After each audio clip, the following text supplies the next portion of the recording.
Good morning, Remy. Good morning, Breck. How, how's it going?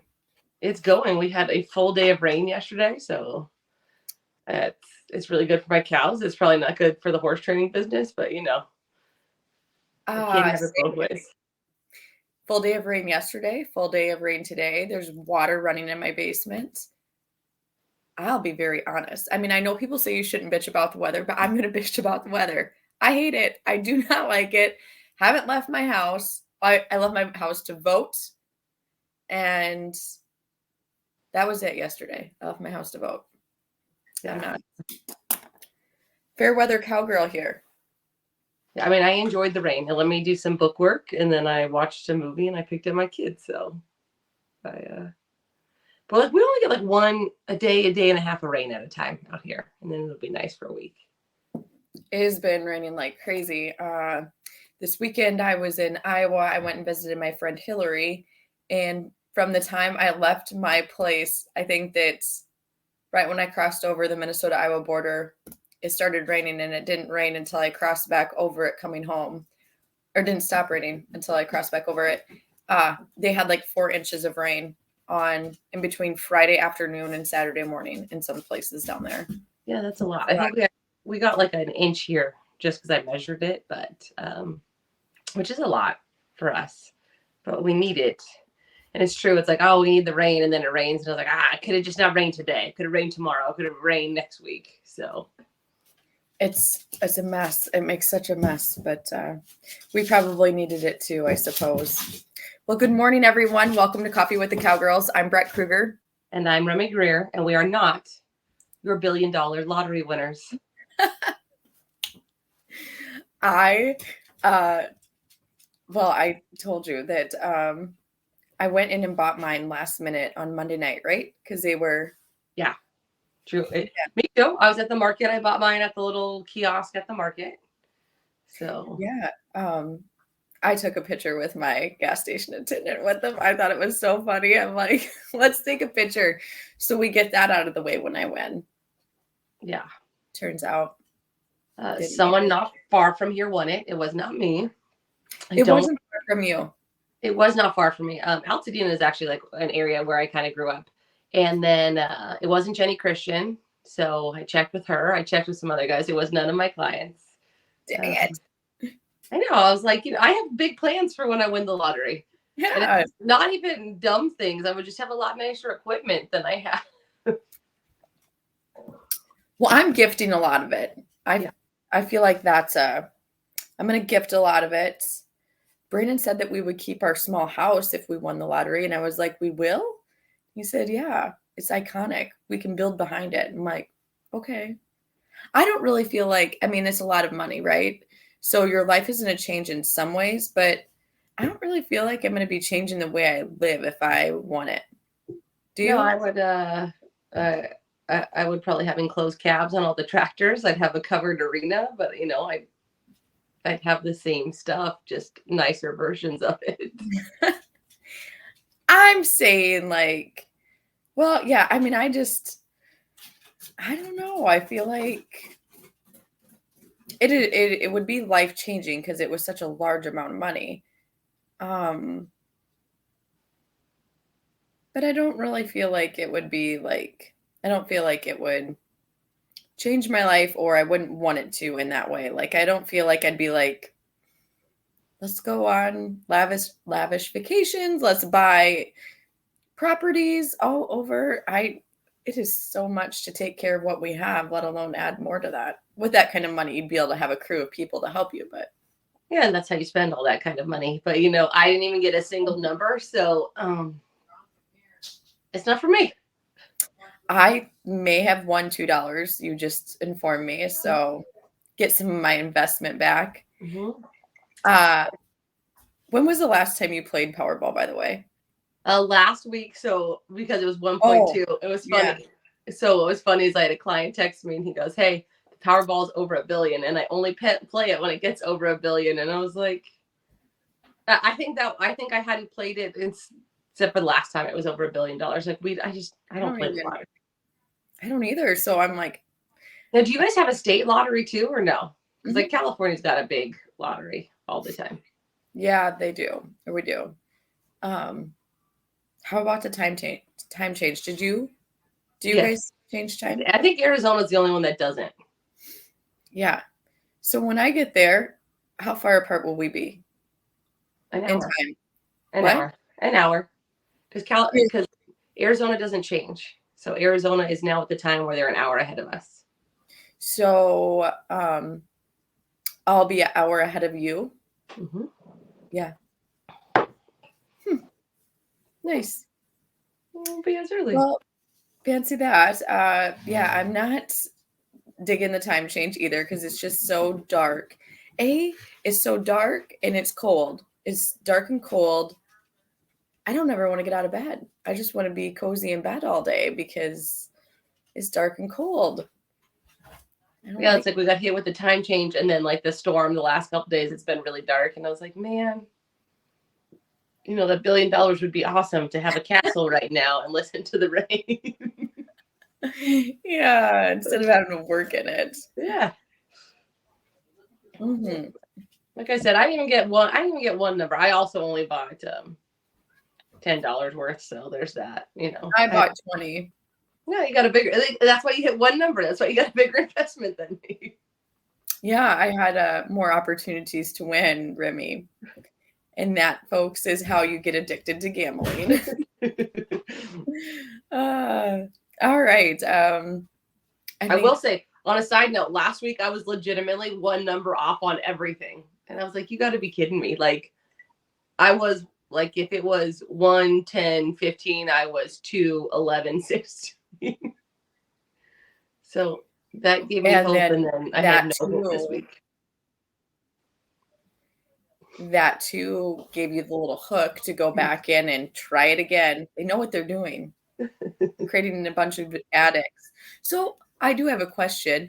So now that it went fully out, like somebody won the whole thing, what does it go down to now? Like, what does it start out for next week? I don't know. Mega Millions, I think, is it's always pretty high. Like it's always, or the Super Lotto is always pretty high. Like our Mega Millions in California, I think, is at 500 million or something like that. Just 500 million. Yeah, because there's like a lot of addicts out there that are going to buy tickets over and over again. But I know. I don't know, because I don't pay that much attention until it's like really big, and then I'm like, man, that's I just thought that. I was like, I wonder how much since it went out. I wonder what it starts at.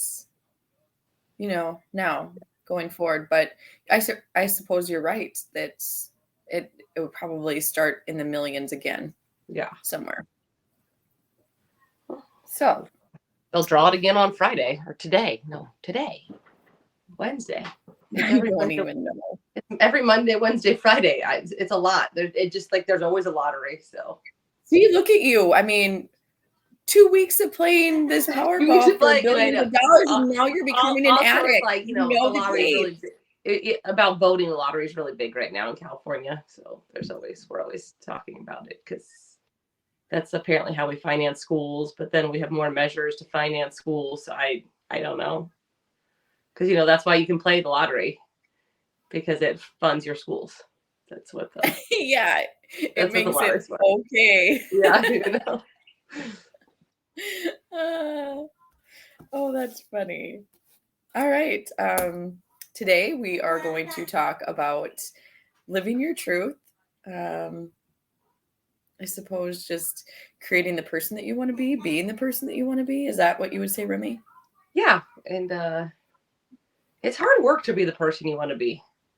I think maybe it's not for other people. It's hard work for me because it is. I think that like so much of the things that we talk about, you really have to practice being the person that you want to be on the daily, and it takes a lot of work, and you have to be fearless in your pursuit of it, I feel like. And there's a lot of people out there that are going to tie you down with either their image of you or an image of you that's outdated.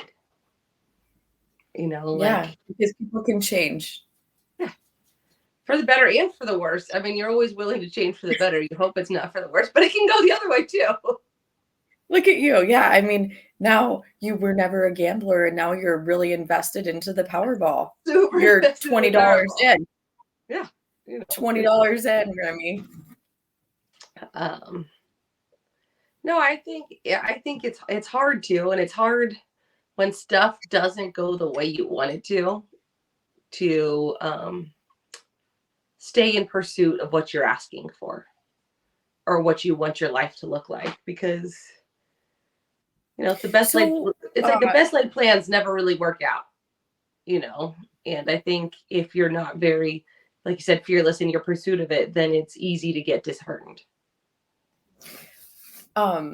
living your truth, what does that look like for you today? Like, what is your truth? Like, who is the person that you truly want to be, Remy? Who is that? I know who it is for me.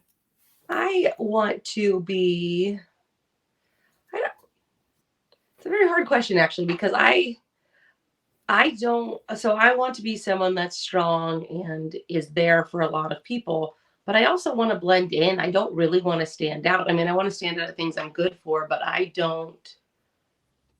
Isn't that something that you just said that you want to blend in? Because I feel like the majority of our viewers would not view you as that person. It's such a weird thing, right? It's kind of like the same dichotomy when I talk about that I can love you without you loving me. So when you talk to my friends, right, like, and it's a consensus that I emanate a don't fuck with me aura, right? That I'm strong, that I do all these things, but I don't mean to stand out in that way. Like, I want to not be that important. And I don't think I'm that important. And I don't mean that in a way that I'm trying to get, I'm not trying to get people to feel sorry for me. I just don't feel that important. I like to go around. And what I mean by blend in is I want to go around about my life doing the things I want to do without, I'm not doing what I want to do for big acclaim or for awards. And I want to compete. I want those things. But in my day-to-day life, I just want to be good at what I've done. I want that my work to stand for itself. I don't want it to be that I got something because of, it's going to sound really weird, of who I am as a person, right? I don't want it to be that because I was loud or aggressive or assertive that I got things. I want it to be that my work stood for itself. And that's how I ended up having the success I had, rather than just begging for the success or pursuing the success for the success itself, not for what I wanted to get done with it. There's some people that want to be the best at whatever they do, and I do too, but they only want to be the best because it marks them as their character, that they're the best at whatever they do. I want to be the best at whatever I do because I've worked really hard to be the best at what I'm doing. And it sounds like you want attention. It sounds like I want attention, but I don't really. I want, like, when it's all said and done, I want my work to have stood for itself. I understand all of that. I think I'm in the same boat a little bit. It's funny though that you say blend in, because I just keep thinking about it. And I think about it because now, in our own right, we're both pretty loud. We're both kind of outspoken. We're kind of, well, I mean, obviously we're not shy because of the things that we do here on a weekly basis. So when you say blend in, it's like, well, what the hell? I mean, there's no way that you could blend in because you are not that person. You are the person who speaks for the masses, to the masses, and you are the person who tries to help everybody unashamedly. But I kind of feel like that too. And that's the reason some days I feel like I'm like extrovert, introvert. Is that how you say it? Have you said that? I am that because like I love to be surrounded with really good people and can have so much fun and take a lot of energy, and I bring a lot of energy. But then I can also go just a total 360 and want to be just by myself. And I can't give the energy anymore. I saw this like meme where it's like, oh, it's like, don't worry. It's like, someone's like, oh, are you okay? Yeah, don't worry. I'll get back to you in 2 to 5 business days. I just need some me time. Right. And it's to say it's, and like when I say I want to blend in, it's not that I don't think that I'm special. I mean, everyone's special, which means no one is special. But, I don't want it just for me, right? Like my skill set isn't just for me. It's not just for me to be good at. And I honestly believe that if you're not helping other people, then you're really not doing anything worthwhile, right? Like if I get really good at basket weaving and I don't show anyone else how to basket weave and I don't help other people and I don't give my baskets away, then what is the point of being the best basket weaver there is? And that's what I mean by blending in, right? It's not just like, look at me, look at me, look at me, look how good I am, look how pretty I am, look how smart I am, look how funny I am. It's, I want to be part of the tapestry of somebody's life without having to be the center of it. And that's what I mean by blend in. I want to add richness to their fabric, but I don't need to be the focal point of it. It all comes from a good place. I know. So I think about the living your truth thing a lot. Because it has taken me so long to get to the point where I feel like I can live my truth. I felt, and I shouldn't say I felt because I didn't feel it. I didn't feel it. I've walked in a path that was expected of me for a very long time because I was too scared to step outside of it, too scared about really minor things. Kind of. I mean, because there's always a way to do different things. Like I was scared to leave my job to pursue entrepreneurship because I was worried about what if I fail? I was worried about insurance. How would I get insurance? Well, I mean, I was worried about things that there's an answer to all those questions. All you have to do is dig and do a little research and is there. But I let it hold me back for a long time from living my truth. And then after I did quit, it took me a long time and still today because you have to retrain and you have to reprogram your body because it's a different sort of schedule and it's a different sort of structure. You don't have anybody leading you anymore. You don't have anybody structuring your day. That falls on you. And that's really hard to grasp because a lot of days you feel like you're not doing anything. Well, and then you have, yeah, exactly. You have full accountability now, right? It's not like, well, I didn't do that because you didn't tell me to do that. Or, and you're fully responsible when you're on your own as an entrepreneur for what happens. But for better or worse, it's on you.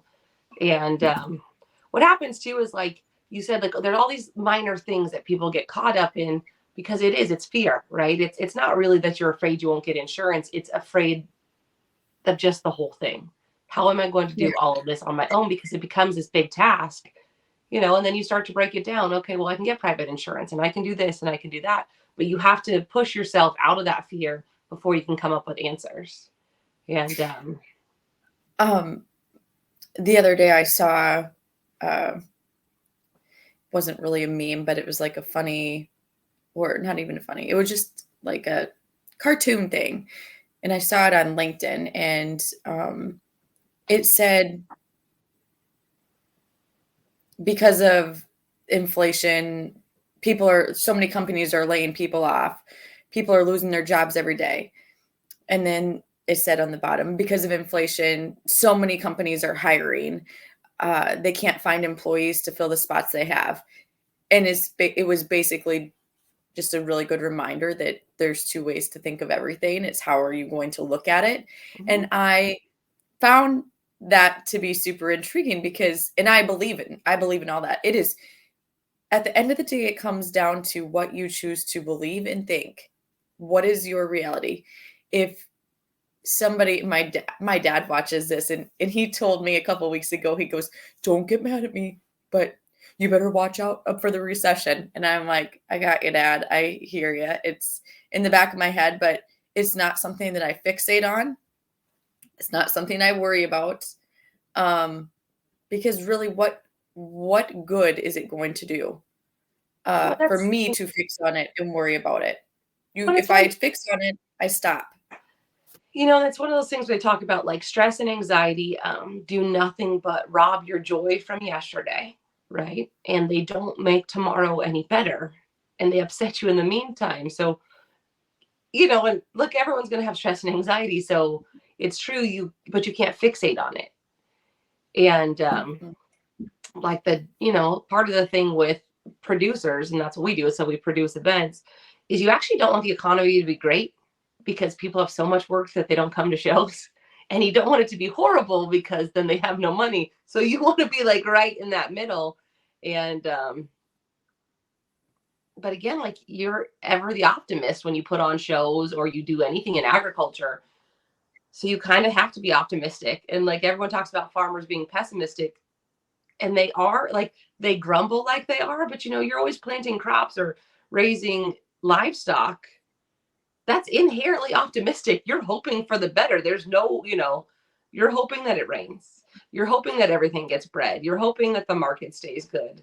Always. Like, you're always hoping, because there is no fail safe with agriculture, especially after the 70s and 80s when they rolled everything back. There's no fail safe. And but it's hard when you hear stuff like that, like, oh, like, you got to worry about the recession. Okay, well, what am I going to do about it? Like, honestly, what am I going to do? How am I going to fix it? I can't. I got to live my Yeah. life. And I think that he was coming at it from a place of like, uh, watch your spending. Well, if you truly knew me, you would know that I am one of the tightest people in America. I spend no money on myself. Um, we really put all of our money back into our business, and that's where we focus. So I'm like, you can't, no matter it, and it took me a long time to figure this out, retrain, reprogram, everything, and truly surround myself with people who talked about taking the risks and when to talk or when to take the risk, when not to take the risk. Um, and how there is no reward without some risk. It took me a long time of listening to that to be comfortable with it. Now I'm still not 100% comfortable with it today, but I'm more comfortable than and more confident and comfortable than I've ever been with that mindset. But um I know where my dad was coming with from it. Now 3 years ago, I would have been like, "Damn it, Dad, I don't need that kind of talk right now," you know? But today I'm like, I understand what he's saying. I can take it with a grain of salt. I can't stop moving forward because of it. Because if you stop moving and you get scared of the what ifs, nothing good will happen. You will go backward in everything when you're trying to go forward. Um, Going back to living the truth question, I have like become so obsessive with putting in the work and the time to figure out um I don't really know how to say it. I've become obsessive with social media, like understanding it and how to make it work for you and what platforms are the best for what I'm doing, understanding each platforms. And I've become really obsessive and passionate about LinkedIn and understanding how that can work because I think that it is a tool that a lot of people who are trying to grow themselves as professionals, trying to better themselves in the corporate world or from an entrepreneur standpoint feel like they're not utilizing it, and I think that there's a lot of benefits that can go with it if you can figure it out. And I've just really been in a relentless pursuit on figuring out how to move the needle in things by telling your story on those platforms and how you do it. And that is, if you're in my friend circle, my friends get tired of me talking about it because I'm like, have you joined LinkedIn yet? Have you started posting on LinkedIn yet? No. And I'm like, listen, people, this is so important. This is like a moving resume that is only going to make you better. So if you're a viewer and you're listening and you are not on LinkedIn and you want to do good things, especially if you're a young person, and it doesn't matter if you have a job or you don't have a job and you're looking, you have to start doing a good job with LinkedIn because it's documenting the things that you're doing on the daily. So hopefully if you have a job and 5 years from now you want to start looking for a new job, people will start coming to you because you are doing the things and showing the world who you truly are. So I'll get off my soapbox on that now. No, and I think you like living your truth too ends up being that you start to realize, at least for me, things you don't like about yourself, which is not always fun, right? Or things that aren't necessary for you to carry all the way through adulthood or parenthood or just this stage of your life. And like I was never the positive one, and like I was never the optimistic one. I was never any of those things until later in life. And part of it was I just didn't want to be upset all the time anymore, right? I didn't want to be The upset. negative. I didn't want to be negative all the time anymore because, like you said, there's two ways to look at it. So, okay, so it's raining, which is great for the cows. It's awesome. We needed the rain. California needed the rain. I needed the rain. I needed a day off. I needed, I needed all these things. And then someone will be like, oh, well, then well, the arena's going to be messed up or this is going to happen. Or, it's like, and then I've got clients calling like, oh, you think we're going to be good for tomorrow? No, we got an inch and a half of rain in a day. To be honest, I'm not sure when we're going to be good. But instead of being upset that now we've lost, you've lost that avenue just of income for a week, just relax and enjoy that it's raining and it's nice. Because the thing is, if you don't find the joy in those little pieces of good, and we need California for sure needs the rain, then it's never right? It's not the right day. It's not good enough. It's not enough rain or it's too much rain. Well, stop being negative about everything. Just take a breath and don't look for the negative. And that's the other thing is like, I really had to train. I never wanted to respond negatively, but then, sometimes you're around people and that becomes your automatic response. Like, did you ever have that feeling, especially in the corporate world, where you just respond negatively because you know that there's a negative response coming? Remy, that is true. I don't remember how long ago it was. I feel like it had to be 3 or 4 years ago. I have got such a terrible sense of time. Also because you have kids and Yeah, horses. You're just like last week, like when I say the other day, it could be last week or 10 years ago. I'm not sure. The other day, 10 years ago, for sure. No, yeah, I literally, when I started my whole journey with all of this, why I'm doing what I do today, why I'm so passionate about it, is because that negativity was the last thread that held me back.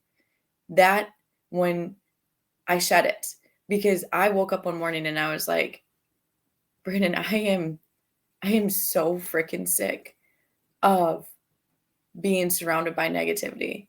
Like, and I was so sick of being negative myself. That's what set it off. Like, I'm so sick of being negative, and it's my go-to for everything. I want to see the world in a different light. And when you're a negative person, and you look around you, the only thing that you see is negativity. You do not see positivity anywhere. Like, you see the darkness, no sunshine. It is who you become, and it's a real shitty thing to be. And I was sick of it. I hated it.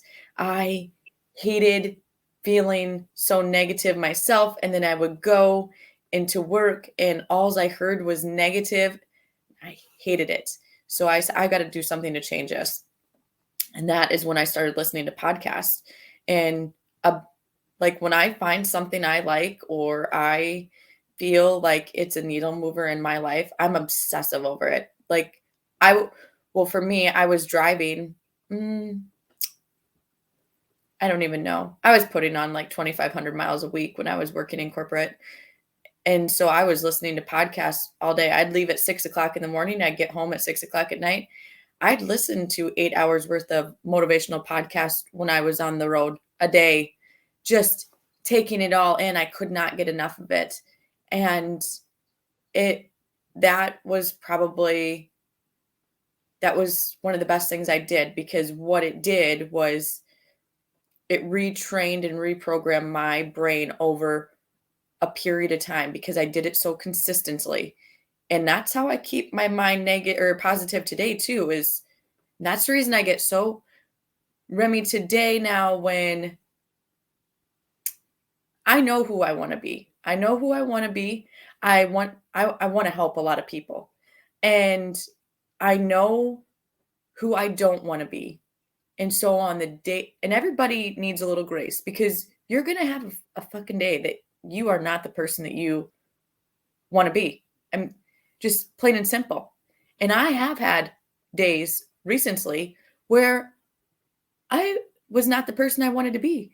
And I might get pissed off at the people around me for a little bit, but then I can let that all go. I get pissed off at myself. I get really freaking mad at myself because I let myself go to a place that I know better than to go. I get pissed because I know how to handle a situation, and I let myself become somebody I don't ever want to be. That pisses me off. It takes a long fucking time to get to that point in your life, and you have to do all of the steps. I personally feel like you have to listen. You don't have to be Pollyanna by any means, and you don't have to be toxically positive, but you have to listen to somebody who gives you realistic positivity every damn day, so you can be the person that you want to be. Because if you don't, you hold yourself back. And because you hold yourself back because you're fearful of all of the what ifs. What if I sound like an idiot? What if I look like an idiot? What if I do something wrong? What if things don't go as planned? What if the recession stops the world? You cannot stop for any of that stuff. You have to move forward, because if you don't, you and I and a lot of other people are goodness spreaders. We are the spreaders of the goodness. We are the light to a lot of people. If we stop because of any of that fear, no light gets shed anywhere. And it doesn't matter if you're doing it on social media, if you're doing it through your lessons or your shows, whatever, Remy. I get so passionate about this. I love it. I think that it's what happens too is like you all like you get trained in certain ways, right? Like I try not to be defensive, but in certain interactions with people, you'll have only negative things. Like they only have negative things to say about you. If you turned right, well, you should have turned left. And that wears on you, right? It wears on you that you're just never enough for some people. And as you get older, you learn to let that go, because it's like, well, why wasn't I enough? Why wasn't I enough for you? Why wasn't I good enough? Why didn't I try hard enough? And how do I break myself down to make it everything that you want from me? Everything that, like, and it's like the general public wants. How do I contort myself into a box that makes you comfortable and makes me palatable for you? And then you start to realize, like, well, then you're never going to be enough. It's never going to be right, because if someone wants a rectangle, then someone else wants a square, and yet someone else wants a sphere. So you can't fit in all of those boxes all of the time. And then you start to, when you stop reacting negatively, and like for me, I really do, like I have to let a lot of stuff go that really bothers me, that hurts me, because if I don't, then I just carry all those wounds for forever. And I saw someone else post this the other day. Let it hurt and then let it go. And it's true, and we all have those days like where you're crying in the bathroom because something really dumb happened. And then, I got my, I spilled my favorite cup of coffee or whatever. And then something can go horribly wrong. And I'm just like, okay, cool. I'm gonna move on. But I think what it is that you shoulder the burden for a long time. And the other thing too is like, and I think this is particular to women, not exclusively, but you see it like women want to prove how tough they are, right? How strong they are. And so you end up being super cold on purpose. I've never tried to be cold on purpose. I'm just cold as a person. So, but you see a lot of women carry that as an armor. Like, look how strong I am and nothing can hurt me. Well, yeah, but if you're that defensive and you're that armored up, nothing good can come in either. And that's scary, right? That's scary letting go of a lot of stuff because it allows people to come in and you have to take good and bad. But when you let good in, if you keep everything out, you keep out the bad for sure. You also keep out the good. You have to be selective of what you let in, but sometimes bad things will come in too.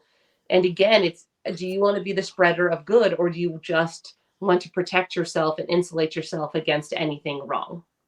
See, for now, I do feel like I wish The I could water, that was remember. an attractive shot right there. Sorry.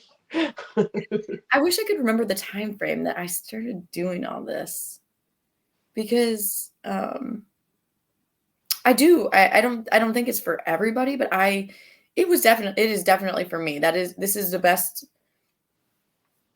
way. And you and I are different. I feel like you are where I was 3 or 4 years ago. And to be quite honest, but I don't know if it was last week, it was the week before, there was just a little riff in our friend group. And I was just like, listen, because this is the point in my life that I'm at, because I care deeply and I love to laugh and I love to have a good time. I'm not into cliques. I just really love good people and period. And it's easy for me now. Like, if I can't, if I don't get a good vibe, if it brings me negativity and takes up space in my head, Remy, I have no problem walking away. None. I might hang on to it and mill over it because that's what women do. And I freaking hate that. I wish that is something I could stop, but it's just who we are. It's our DNA. I can walk away because I get so mad at myself for letting it take up space in my head. But anyhow, I just don't, the riff part doesn't matter, but I just sent a text out and I was like, listen, I'm here for a good time. I love hard and I love all of you, but I've become super fucking selfish. And that is what I put. I've become super fucking selfish. If it doesn't involve, I could give two shits less. If it doesn't involve my family, what I'm working for, my business, my husband, or my best friend Hillary, who is sick, I don't really give a shit. I've become super fucking selfish. Like, I'm laser focused on those things and those things only.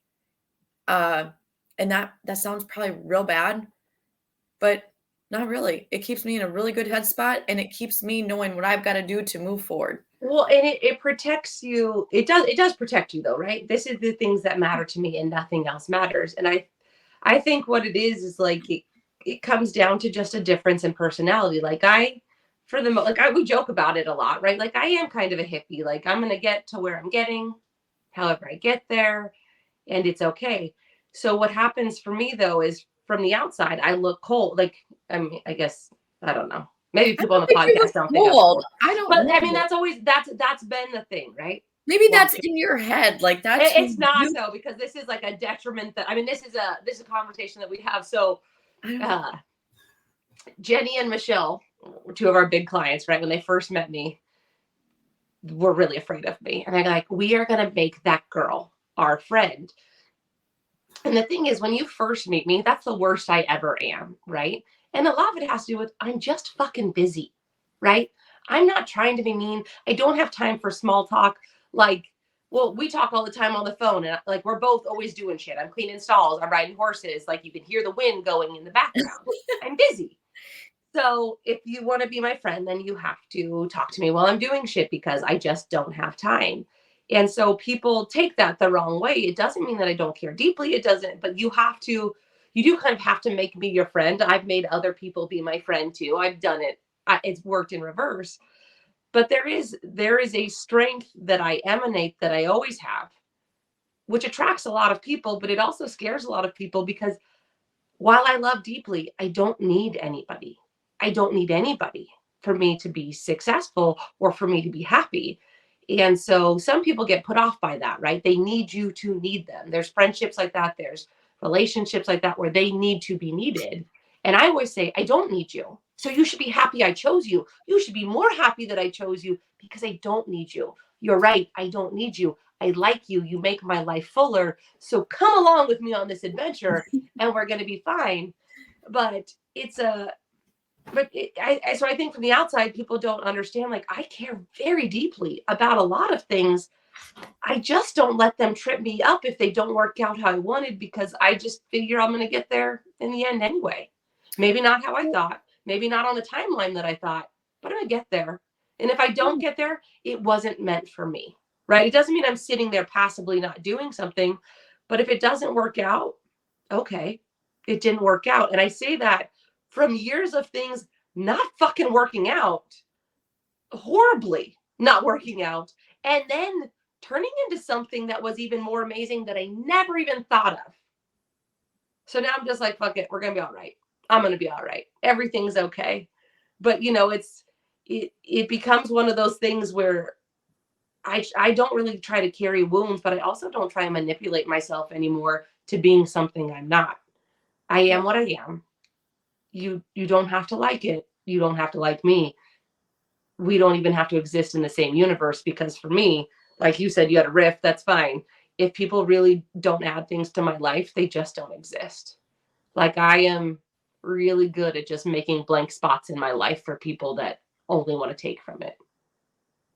Well, I'm like I said, I mean, I just put it out there because they didn't know, and I'm like, I'm not this is who I am, and they this is what I focus on, and I think that they appreciated that more after I said, they're like, "Oh shit, she's not messing around. That is who she truly is."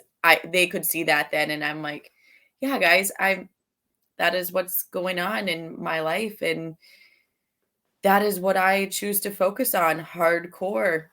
And I love it. But We know, and sometimes too, people need reminders, right? It's easy, like we've talked about it multiple times. It's easy to get caught in the negative. It's easy to focus on really dumb things, right? that Like, don't matter that don't matter. And or sometimes you won't need matter. and sometimes you need the reality check. Like, is this worth a fight? And sometimes it's not worth a fight. Now sometimes it is worth a fight. But like, you'll get, like, someone's mad at someone and it's like, listen, that bitch breathe. And you're like, yeah, she has to breathe though. Like, she has to breathe. But like, they're upset about something, and so that every minor irritant now becomes a major irritant. And sometimes it's like, just, you want to grab some people and be like, it's not that bad.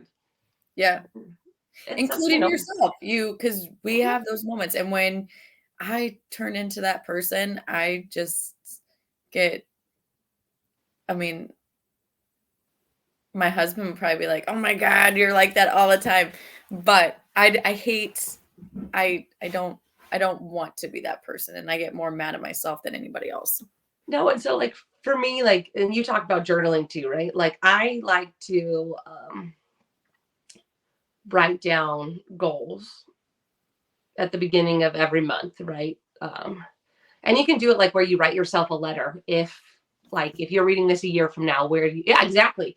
Where do you want this to be? Every day, multiple pages. I got like, this one here. I got like 16 more sitting next to me on my desk, and I got like 9,000 in my notes app on my phone. But what you want to do is you want to, and this is just for me, this is some advice move for everyone, right? Write down a long-term goal. I don't care what it is, to own a castle, to run a Dairy Queen, to do whatever you want to do, right? Write down a long-term goal.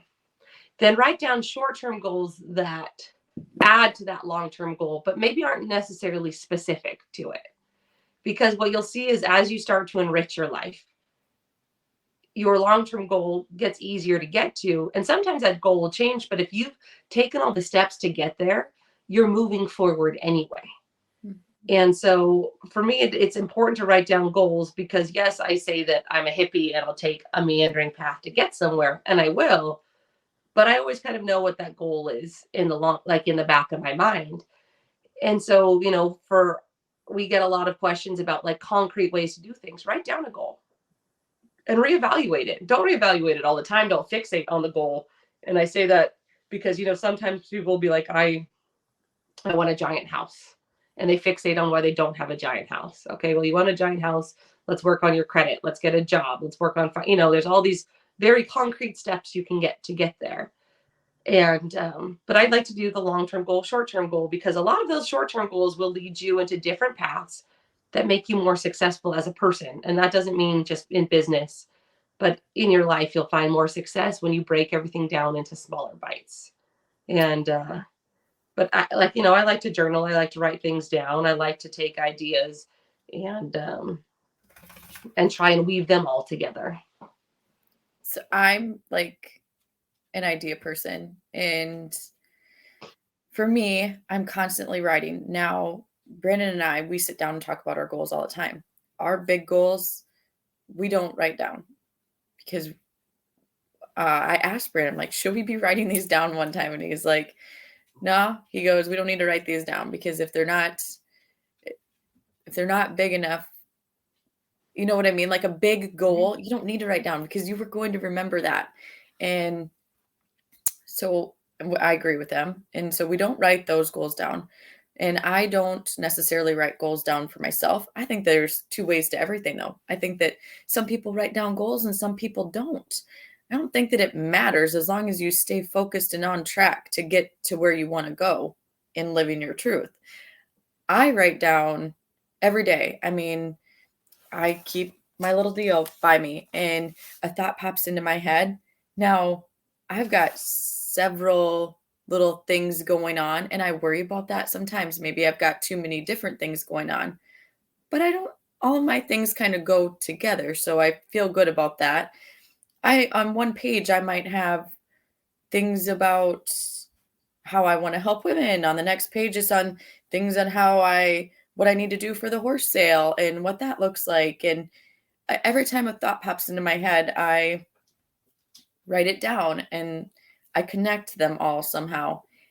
The one thing I can say about living your truth is that everybody wants to have a clear-cut path. Everybody wants to have the exact way to do it.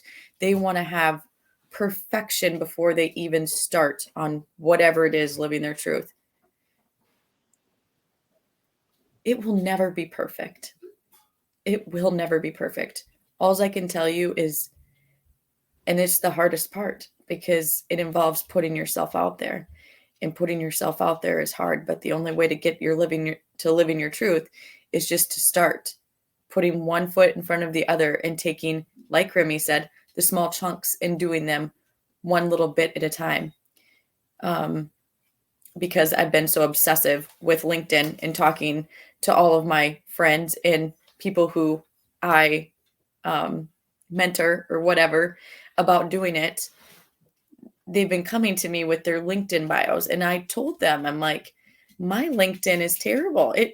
I'm not sure if it tells any story when you look at it. As far as what my bio is, it's very probably confusing on my bio end of it. It's not well laid out at all. Like, but I know that the only way to get where I'm going to is just getting comfortable with it and starting to post random probably things that are true about your life, what you're doing, to see what LinkedIn likes, to start to understand your audience, just getting comfortable with actually doing it, because it's kind of weird putting yourself out there into a space that you've never been a part of. But you can't wait until I've got my bio perfect. People will know who I am. This is lovely.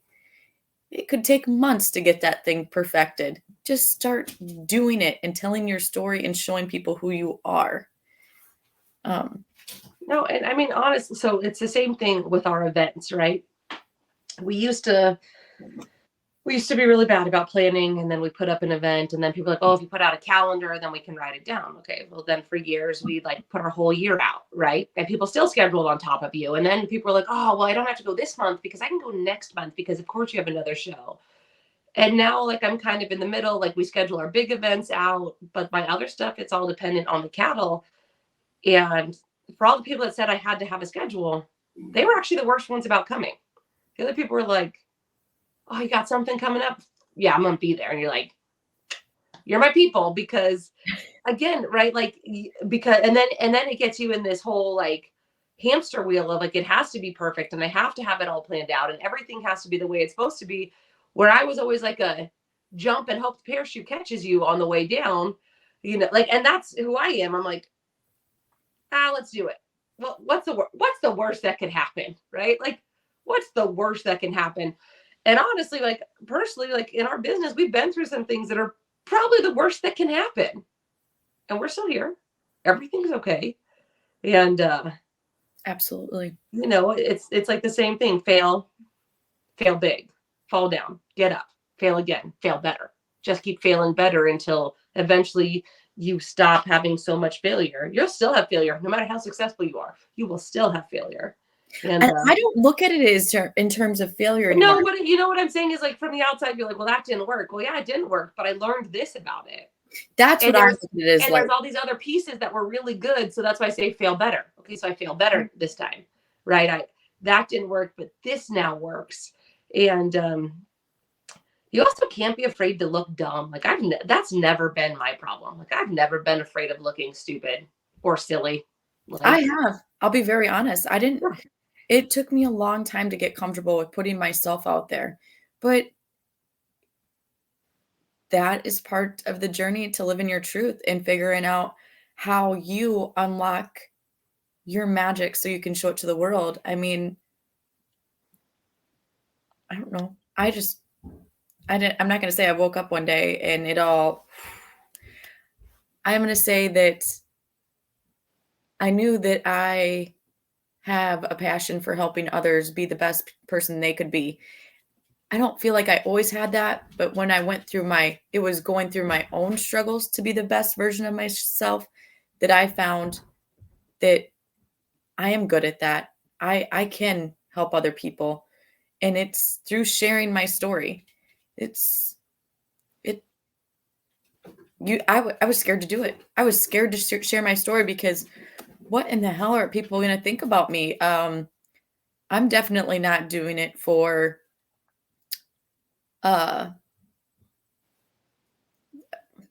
pretty pictures, the being on online, the videos. I'm not doing it for any of the fame. I'm doing it to truly help people. I would say that you are too. yeah, because you know, it's like when people talk to me about why we do this, and for me, it really does. It comes from a feeling of being alone. Like for me, there's nothing worse than feeling alone, right? And I embrace being a hot mess. I embrace being a shit show. Like I've always embraced it because for me,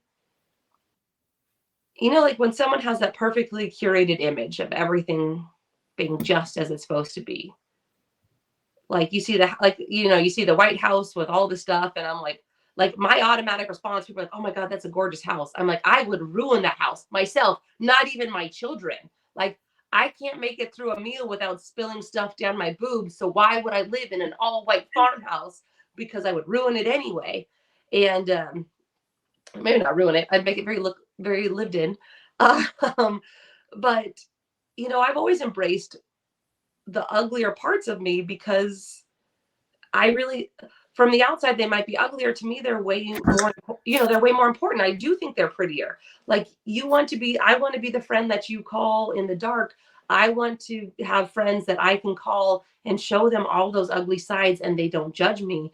So when you're genuine and true and you really are living your truth, so when you are genuine in what you say and genuine in how you feel and genuine in how you act, it's really easy to then stop being afraid of everything because you're not hiding anything anymore. And those are the most beautiful people to me. Like the most genuine people have so much to offer you, and you have so much to offer them. And then you become connected in the right ways. And again, it goes back to you're having a friendship, like a riff in your friend group.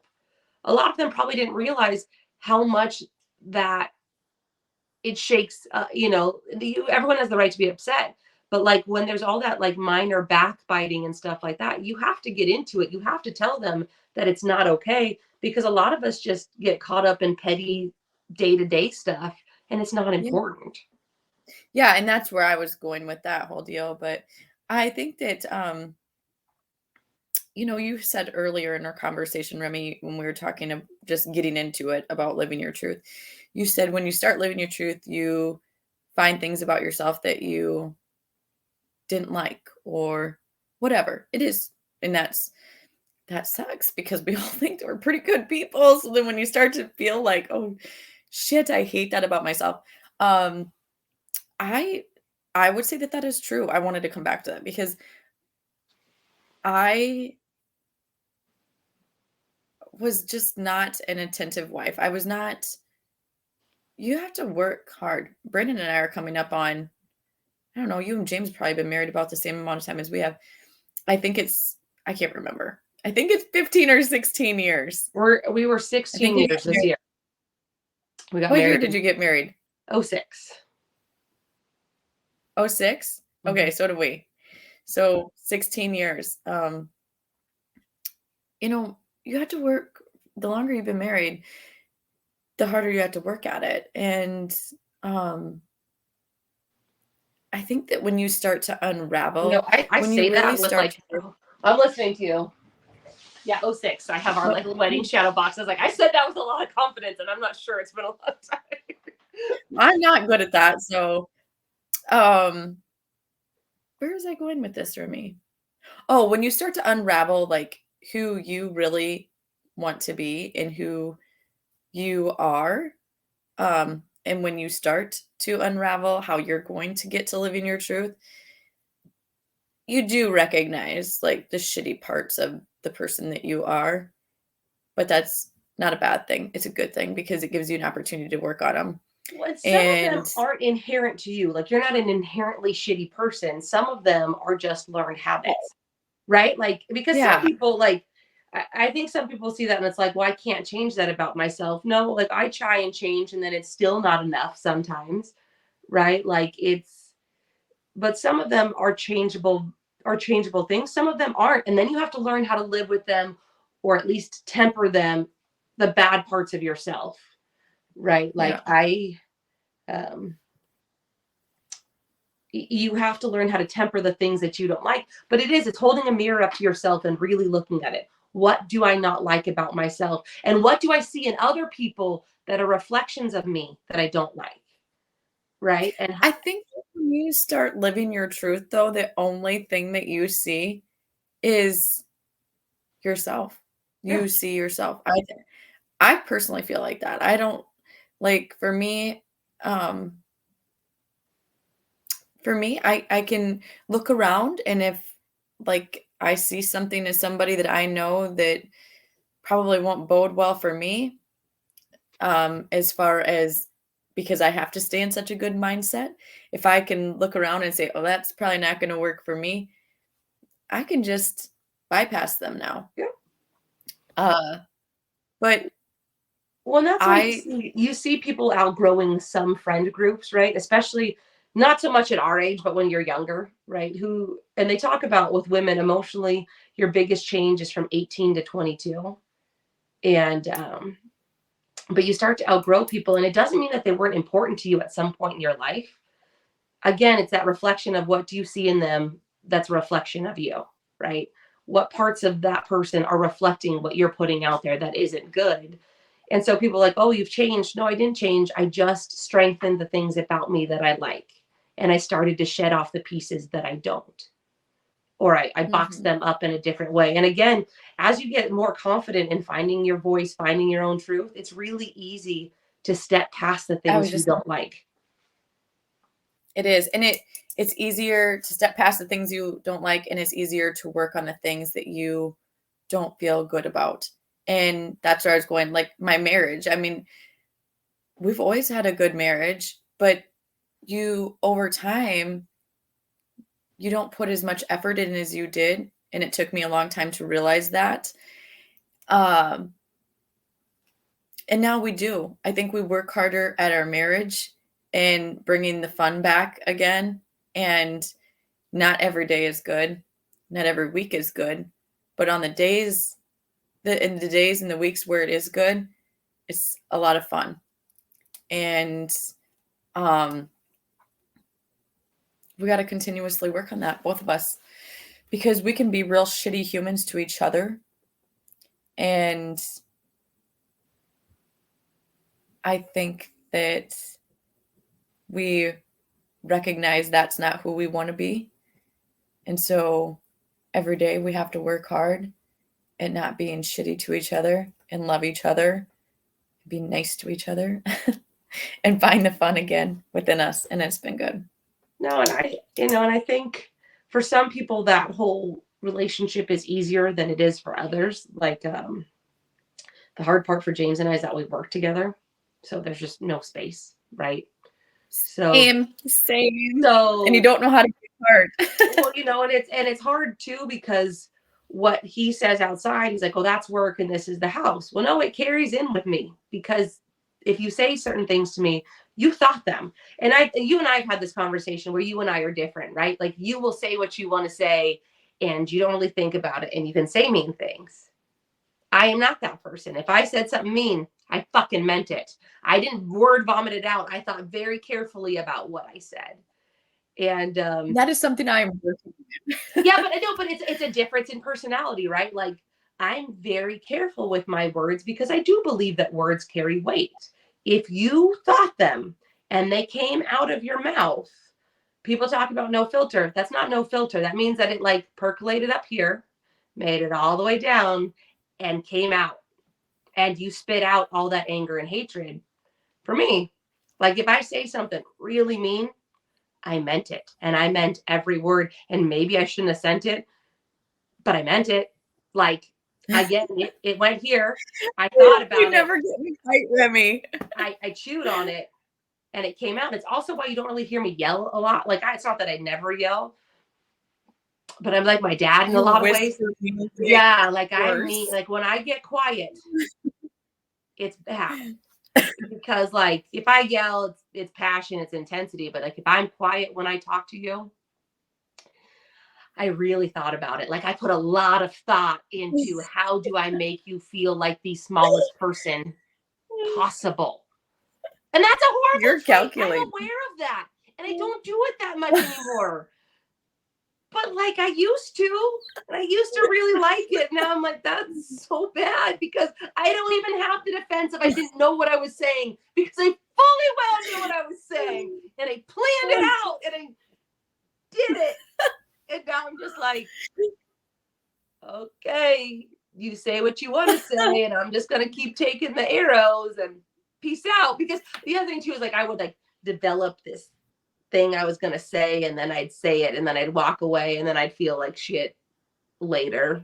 So now I just don't say the mean things. But yeah, I never had the defense of being like, oh, I didn't know what I was saying. Like I did fucking know what I was saying. I knew absolutely what I was saying. I knew exactly what I was saying. I chose my words very carefully. And I think that's for me. Like for other people, like I can, like if I'm defending someone else, I still think about what I say, but like I can blow up and I will throw down for someone else much faster than I will for myself. And it's not like I'm not anti-conflict for myself. You're not important enough most people aren't important enough for me to give a shit. So I don't fight for myself, but like you say something about my husband or my kids or my friends or my family, and like I'll throw you up against a wall. Like I'm good. You love her. non-fighter. Yeah. But I think the other part is it goes back to the aura. Like I put off don't fuck with me, and most people just don't fuck with me. Like it's very simple. Just let me live my crystal wearing, oak tree loving hippie self, Right. and then we don't have to have a problem. But yeah, I mean, I don't like to fight. I think it sounds like I like to fight. I don't. I don't like to back down either. So it's very like, but for myself, I'll walk away. Like for myself, I'm like, yeah, you're good. Cool. Think I'm a piece of shit. I'm out of here. And then for other people, I'm like, the fuck did you say? What did you say about her? What did you say about him? Fuck you. Fuck your mom. Fuck your dog. I'll burn your house down. So. Oh my God. Oh. Well, I guess, you know what? I understand why people are afraid of me sometimes. It's okay. Oh, Remy. You're so funny. We're at an hour, I think, a little over. We're over an hour. We're always over an hour. Also, if you're listening to this, we're gonna get the audio put up from last week when Breck sent it to me. But she went to Iowa and yeah, and forgot all about it. So I will get that done this week or today. I'll do it today. I think a really good conversation. Something that I hope everybody can figure a path out to living your truth, because there is a lot of peace in it. Peace for me, there's a lot of peace in it. And it's something that I have to continuously work on. And I think the biggest struggle with living my own truth, the biggest hurdle that I have to get over is me. It's my head. And I think I probably sound like a raging lunatic and idiot, but I'm not kidding you. When you get to that point where you can get past your head, it's amazing. When you can get past. And I think a big part of this whole podcast, right, is recognizing that none of us are perfect, right? Like this whole podcast, every episode, I know we sound like a broken record, is none of us are perfect. And that's okay. But recognize what you don't like and take those pieces and either shed them or use them as building blocks to get to where you want to go. And you're going to shed them, and then you're going to get it back. You're going to act like the person that you didn't want to act like. Well, have grace for yourself. Learn from it and go on. And you're going to do it again. It's a cycle, but just keep having grace for yourself and keep working at it, because all you're doing is minimizing it. And I don't know. And I don't think it's a change. Like, nobody can tell you that you need to start doing this. You have to decide it for yourself. Each and every one of us has to decide it for ourselves. Like the morning I woke up and said, I'm so fucking tired of being negative. And it starts with me. It starts with me. How am I going to change this? No, and then the other thing too is you'll start to notice stuff, right? And you will see physical manifestations of when you start to live your truth. Your hair will start to grow. Your skin will get better. Your stomach won't hurt all the time. You won't have that nagging headache. Your body holds trauma and resentment too. Physically, it happens. My hair has look at your hair, longer. Right? And I know my skin gets way worse when I'm stressed out. Way worse. I break out in places I never broke out. And, part of it's hormones, but part of it's a lot of stress. So, but it's not easy to find your truth. And part of it is because you have to address the ugly parts of yourself and realize why they came. A lot of them are defense mechanisms, but you have to realize the ugly parts of yourself and move forward. But once you find your truth, it becomes easier. But again, it is that exercise. It is muscle memory. How do I get better? How do I be better? And again, grace and forgiveness for yourself is so important. Because a lot of this isn't going to be every day. No. I mean, I feel like a shit. One day's good. The next day, I'm like, oh, it's hard. And if you don't have that grace and forgiveness, it's easy to backslide, right? Well, then I'm not worth this. It's not for me. This isn't my truth. This isn't my path. It's a bump in the road. It's not catastrophic. It's not ending. Just take a breath, forgive yourself, and move on again. keep moving forward. Well, great combo this morning, Remy. We will get this week's episode and last week's uploaded today. I will. Have a good week, I guess. Make sure to like, subscribe to us on YouTube, all the podcast platforms. The 19,000 podcast platforms. We're doing it. We're doing it all. Yeah. Have a great weekend, and we'll talk to you next week. All right, guys. Bye. Bye, Remy.